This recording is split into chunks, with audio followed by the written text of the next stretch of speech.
తెలుగు వారి number 1 choice Telugu matrimony. జరిగిన ఉద్యమంలో అత్యంత కీలక పాత్ర.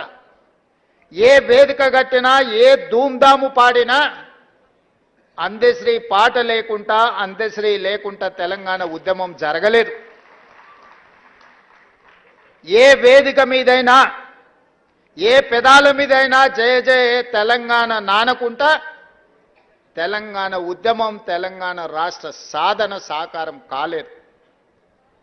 అలాంటి గొప్ప స్ఫూర్తి వచ్చిన తెలంగాణ రాష్ట్రంలో రాష్ట్రీయ గీతంగా తెలంగాణలో వెలుగొందుతుందని 4 కోట్ల ప్రజలు అనుకున్నప్పుడు ఆనాటి పాలకుల నిర్ణయాల వల్ల జయ హే జయ హే తెలంగాణ మూగబోయింది. అది శాశ్వతమని వాళ్ళు భ్రమపడ్డారు. ఎందుకంటే ఈ గీతం తెలంగాణ గుండెల్లో ప్రతిధ్వనించినంత కాలం తెలంగాణ ఉద్యమం ఎవరు చేసిండ్రా అంటే ఓ గద్దరన్న చేసిండు, ఓ అందశ్రీ చేసిండు, ఓ గోరెట ఎంకన్న చేసిండనే, ఓ జయరాజ్ చేసిండనే చర్చ వస్తుంది. కాబట్టి ఈ స్ఫూర్తి నింపిన కవుల యొక్క కవితా గానాలను ఈ తెలంగాణలో వినిపించకుండా చెయ్యాలని ఆనాటి పాలకులు కుట్ర చేసిండ్రు. నేను ఎక్కడో చదివిన పెన్నే కదా అని మన్ను కప్పితే గన్నులై మొలకెత్తుతాయని.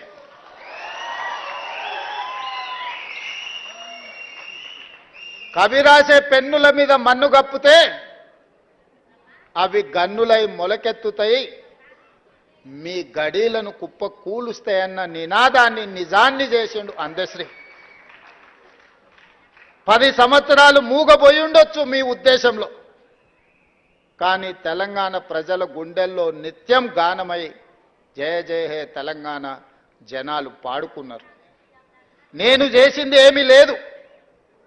తెలంగాణ ప్రజలు పాడుకున్నది, 4 కోట్ల తెలంగాణ ప్రజలు కోరుకున్న జయ జయ హే తెలంగాణను రాష్ట్రీయ గీతంగా ప్రకటించడమే కాకుండా ఈనాడు చదువుకునే ప్రతి బడిలో పాడాలి, చదువులు చెప్పే ప్రతి పుస్తకంలో రాయాలి అని ఈ ప్రభుత్వం ప్రజా ప్రభుత్వం కాబట్టి నిర్ణయం తీసుకొని ఈనాడు పాఠ్య పుస్తకాలలో మొదటి అంశంగా జయ జయ హే తెలంగాణను చేర్చడం జరిగింది.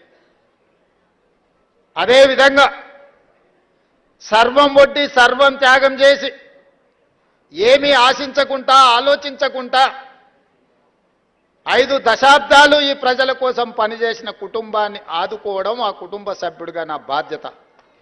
అందుకే ఎన్నికల కంటే ముందు ఓ గద్దరన్న, ఒక అందశ్రీ ఈ ప్రజాపాలన అధికారంలోకి రావడానికి శాయశక్తుల కృషి చేసిండ్రు, కలగన్నరు, రావాలని పోరాటం చేసిండ్రు. తెలంగాణ ఉద్యమం తెలంగాణ రాష్ట్ర సాధనే కాదు.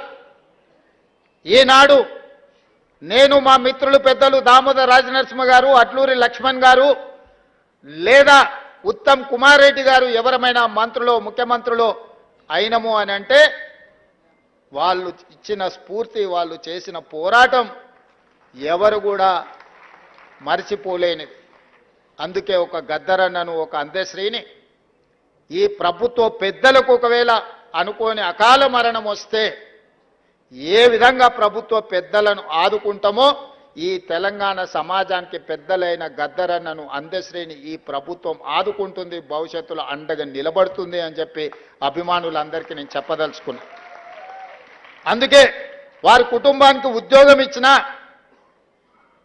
వారి స్మృతివనం కట్టాలనుకున్నా వారు రాసిన నిప్పుల వాగు ప్రతి లైబ్రరీలో ఉండే విధంగా ఈనాడు ప్రభుత్వం చర్యలు చేపట్టింది. భవిష్యత్తులో కూడా ఆ కుటుంబాలను ఆదుకుంటుంది.